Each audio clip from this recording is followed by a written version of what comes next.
5, 4, 3, 2, 1, go. Hello and welcome to Space Now, the space news podcast here at the National Space Centre that goes beyond the headlines.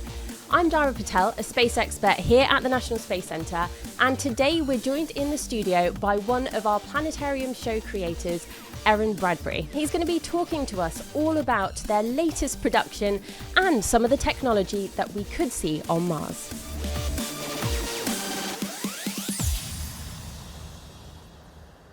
Now, you may or may not know that right here at the National Space Centre, we have our very own team designated to creating planetarium shows. It's our NSC Creative team. And this summer, they're celebrating the release of their brand new production, One Step Beyond, A Journey to Mars. So I'm here with Erin, who is one of our creative directors, and he's going to talk to us a little bit about this new show and about making planetarium films in general. So, Erin, welcome to the show. Thank you for joining us. We've kind of worked together for a few years now, and I've had the privilege of having little sneak peeks of the show. Along with Josh, we've been helping to advise on the film a little bit in terms of the science. But can you introduce yourself in terms of what you do in the creative team? And more importantly, I guess, who is or what is NSC Creative for anyone that may not have heard of them? So I'm creative director, which means I oversee the vision of the film. So I'm there to make sure that that vision of the film gets delivered, and I work with loads of different artists every day, and we have lots of fun doing that. But NSC Creative is a immersive storytelling studio, so we make planetarium shows. We do them for the National Space Centre, and we live here. Our studio is in the National Space Centre.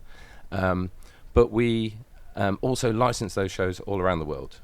And we also work on lots of other different flavours of immersive stuff. So we do VR stuff, and we do immersive room stuff, and then we do also like interactive walkthrough experiences, a bit like TouchStar, which we're sat in right now. So lots of different, I guess, digital, visual, science communication stuff. Yes, most things we do have a scientific element to them, so we are educating the public about something. So we're really fortunate here at the Space Centre. We've got our planetarium, we've got you guys at the NSC Creative team making those shows, but I guarantee anyone who, you know, within the UK and probably internationally as well, who has seen a planetarium show may have seen something created by the NSC Creative team. You said there's lots of shows that are then kind of shared more widely? Yeah, so we're in, I don't know how many countries that we're in, but yeah, there's, I think, 55 different languages that we have our some of our shows translated into. And it's quite nice in the sense that, you know, we are here in the same building, but we are kind of very different teams. And so although I get to work with you on you know, some projects, I don't necessarily see what you do day to day. So as someone who is a creative director in a kind of planetarium studio, what is it that your day-to-day work looks like? So what do you do? Who do you work with? And I guess what are the most enjoyable parts of your role? Well, every day, well, not every day is different. So I do like, the production works in stages. So we have development, pre-production, production, post-production. So during those stages, there are also different things happening. So during production, we'll have artists working on assets, so modeling things, texturing things, making characters like Ziggy.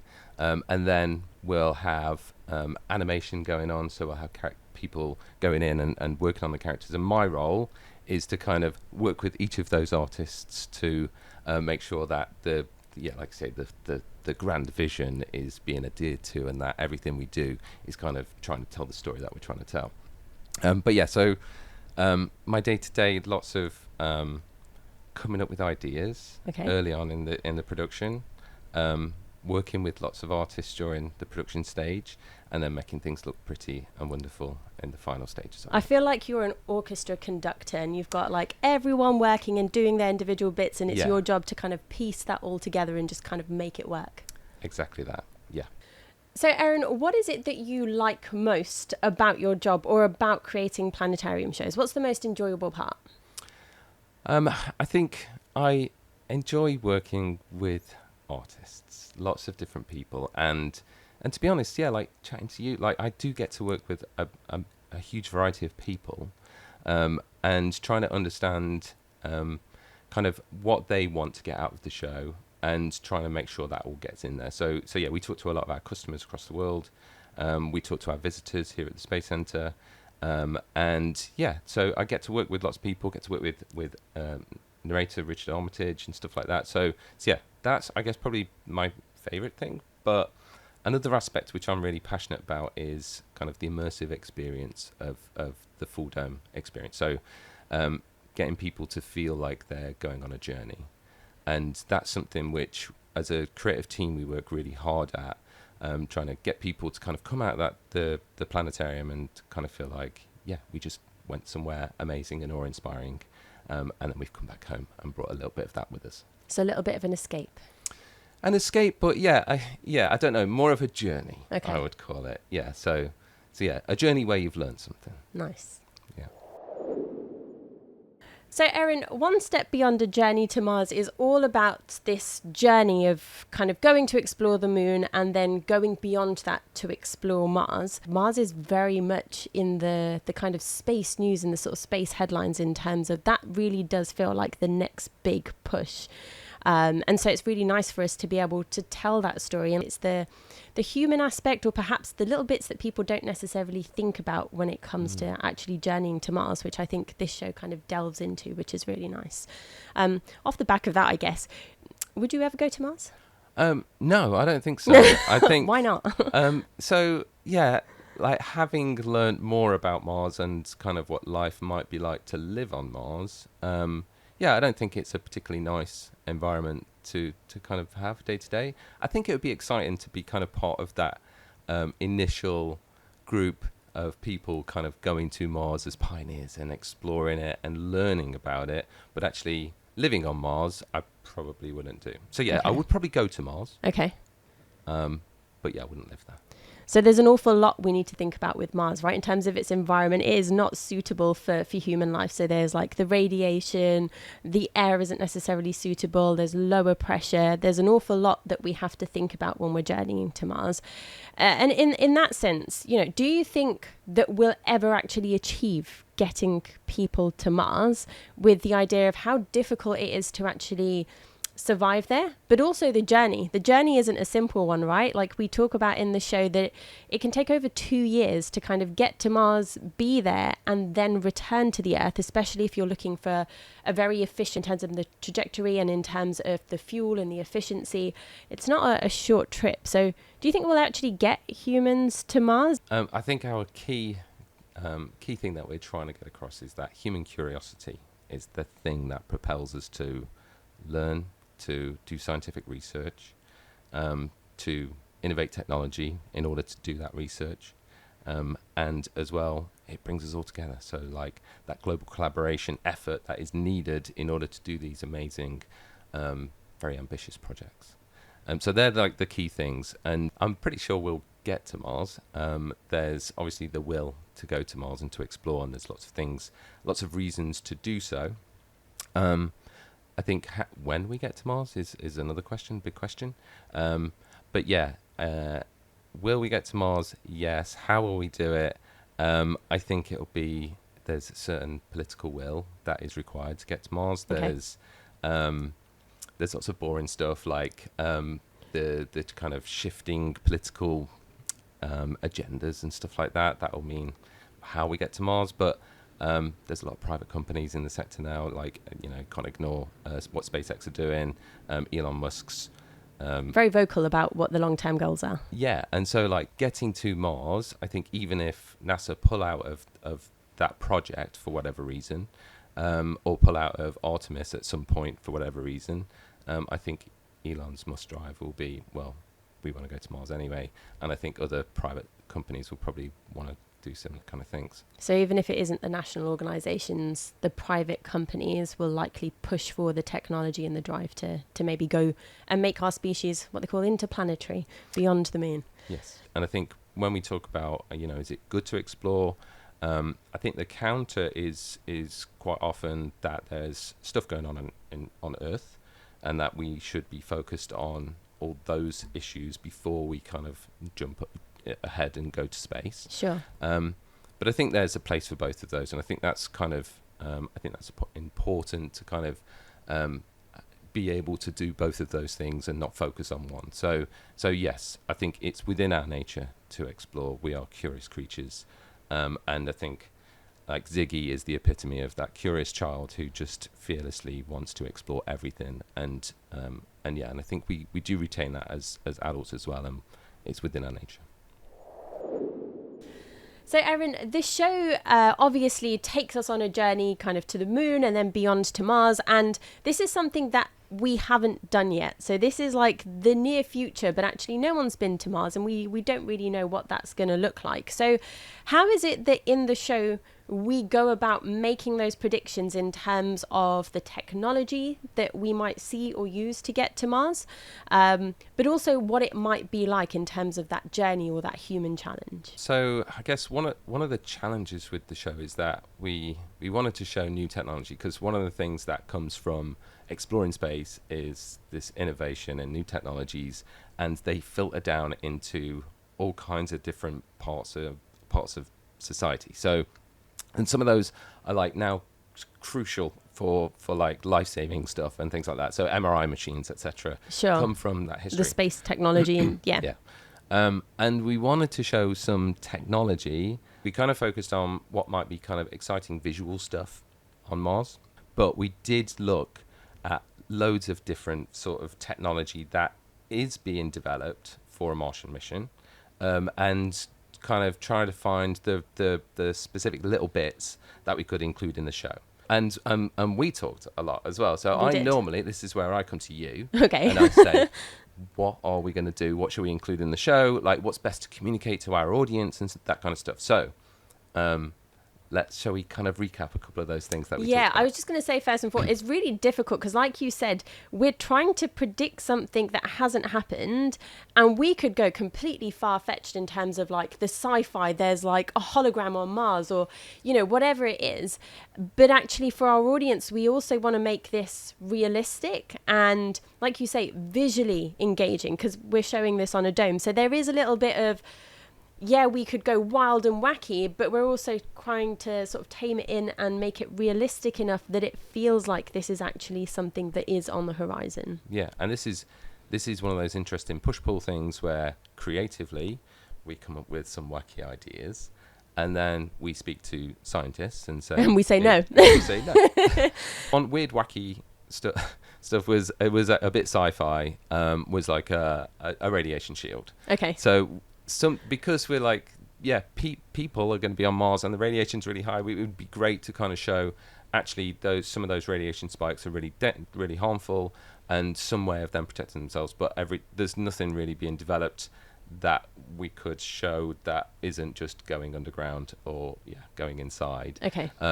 We didn't show that, but that was going to be a kind of a shield thing. So do you want to share maybe one of the things that is used in the show that you were like, you know what, this fits the bill?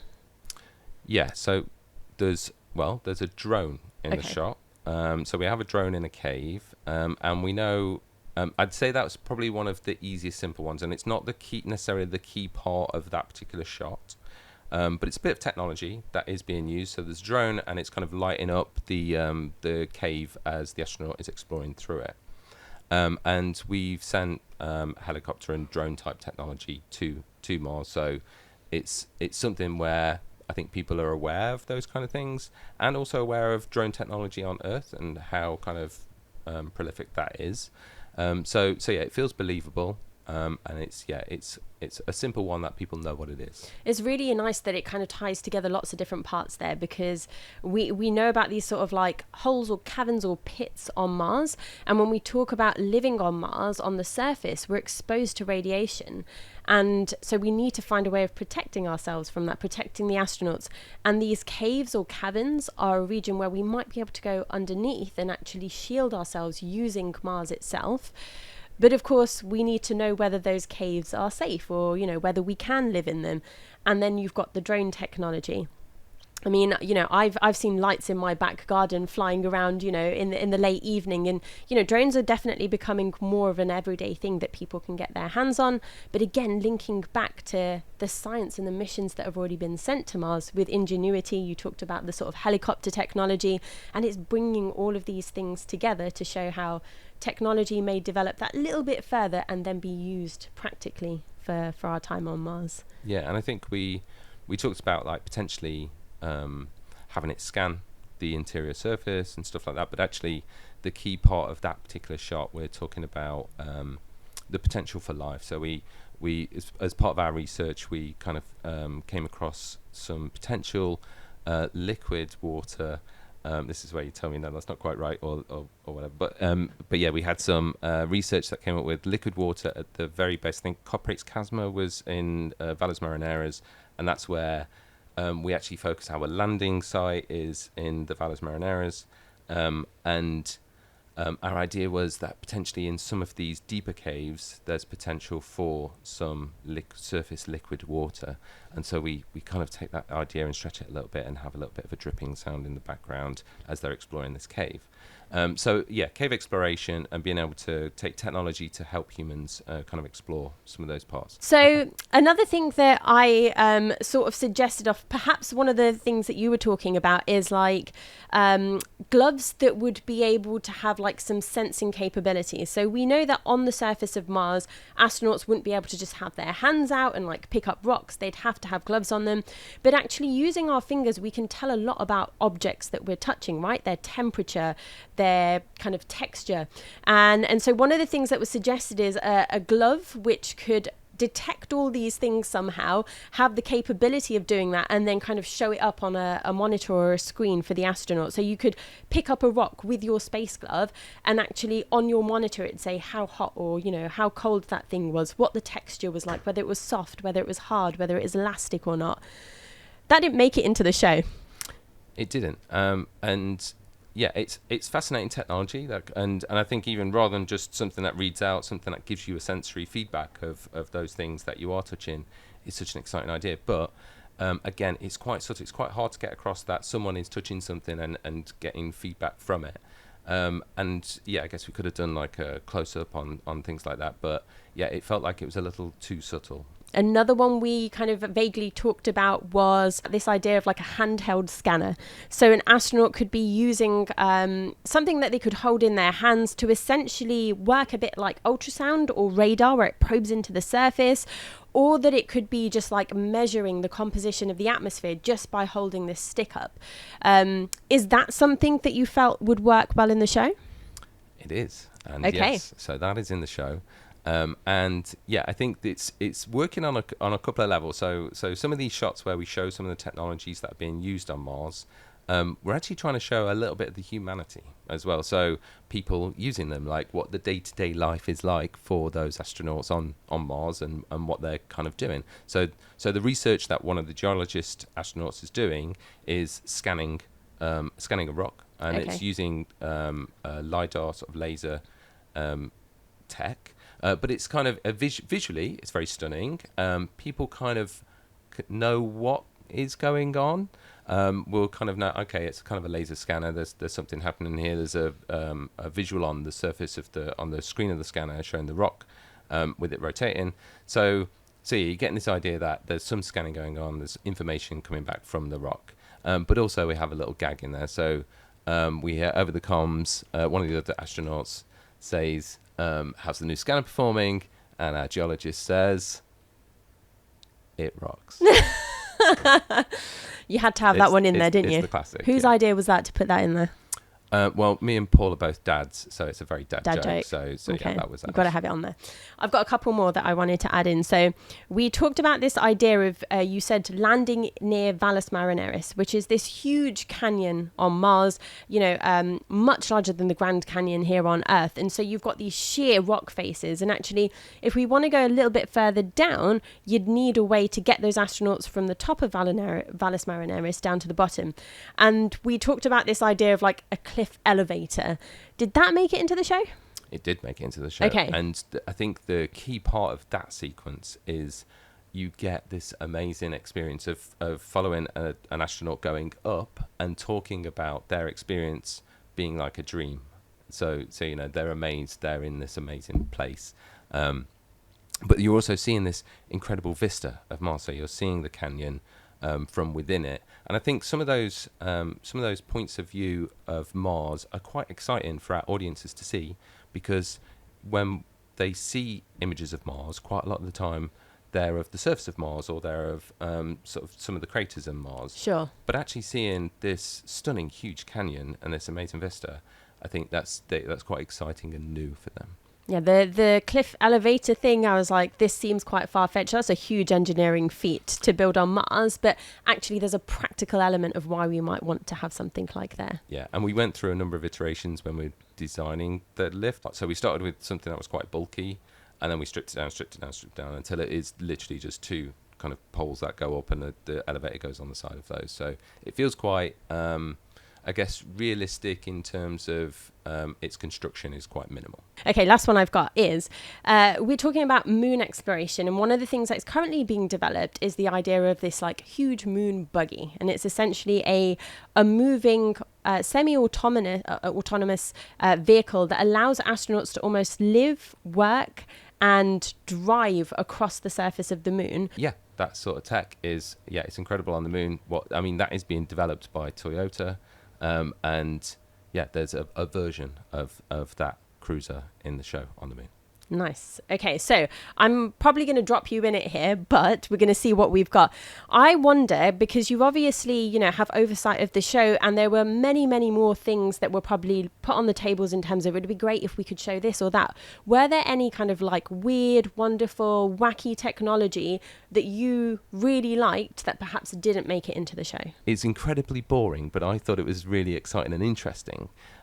Was technology for repelling dust on the surface of solar cells. So Mars is like a really dusty planet, and so sometimes the dust storms there cover massive swathes of the planet, and so all that dust is landing on everything that we have there, and because we need the energy from the sun there to power stuff, when dust gets on those, you can't just pop out and with a feather duster and go and clean it off. Yeah, there are spacecraft that have practically stopped operating because they've been covered with the dust. Yeah, so it's a massive issue. Like, it's one of those things where, didn't realise that was such a big issue, but there is companies developing technology to repel that dust, so actually they can send a pulse, and then all the dust kind of comes off those surfaces. Again, really hard to kind of try and get that across in a short shot, and as well, you kind of have to be close and you have to explain what it's doing. So it didn't get in there, but I think that for me was quite an exciting, an interesting one to kind of look into. I wonder if they could do that with spacesuits and just have like a wave, like bzz, and all the dust just like falls off the spacesuit before they come back in. I guess you could shake maybe instead. So that's lots of different cool tech that potentially could make our lives a lot easier on Mars, and I guess a little bit of that is shown in the show itself. So Erin, we usually begin our show with our Space Wow segment, where we share something that we've read in the headlines that has really made us go wow.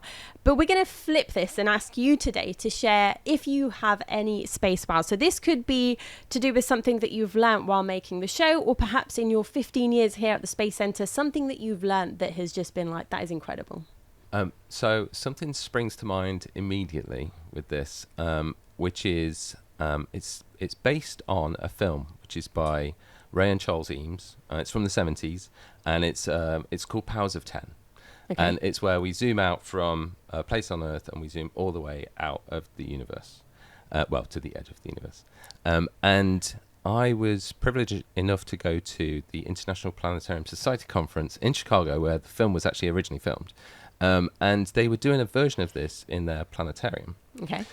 So they had it was a 3D stereoscopic demo, and basically we started on Earth and zoomed out from Earth through our solar system, through our galaxy, all the way to the edge of the universe. And for me, it was one of the most amazing, and it felt like a spiritual experience. It was really beautiful seeing those stars kind of floating above people's heads in the planetarium, and feeling like ultimately very connected to this very small group of people. Like, we were on this journey to the edge of the universe and going back. And so that for me was a really special experience, which made me go, wow. And I think part of that is, like, since seeing that, I think I've been, that's kind of one of the goals, is to get people to come out of the planetarium with a little taste of that awe-inspiring kind of, the universe is amazing. And yeah, so that's my special. That's so nice. I guess it feels a bit like when astronauts talk about the overview effect, and I think you get a little. I'm sure it's much stronger when you're actually in space, but actually in the planetarium, I think you get a little bit of that, and so yeah, that makes me do my wow. That's really nice. It's like you say, anyone sitting in the planetarium, and then we take that first lift off the Earth, and we see the Earth from space. Yeah, and this is on a whole new level where you're going beyond that, beyond the stars, into the edge of the universe. Yes, exactly. Yeah. So, Aaron, if people want to have that kind of immersive and awe-inspiring experience like you had in the planetarium, then they should definitely come along and see One Step Beyond, A Journey to Mars. Where and when can anyone come and see the show? Well, it started showing already at the National Space Centre, so come along to here and come and see it. But it's also being licensed around the world as we speak. So yeah, take a look at your local planetarium and see if they're showing it, and if they're not, then tell them about it and that you want to see it. Nice. So hopefully everyone will have the opportunity to come and see our brand new show, One Step Beyond, A Journey to Mars. So that's it for this week's episode. I want to say thank you, Erin, for coming along and sharing your experience. And we're going to be taking a short break on space now. We're going to be moving to a fortnightly schedule where we'll continue to explore the secrets behind space news headlines. So make sure that you're subscribed to whatever podcast app you're listening to so you can be notified when we're back. And if you have a burning question in the meantime that you'd like to ask our panel of experts, then do send it in to podcast@spacecenter.co.uk, and in upcoming episodes we look forward to answering your space questions. Thanks again for joining, and we'll see you next time.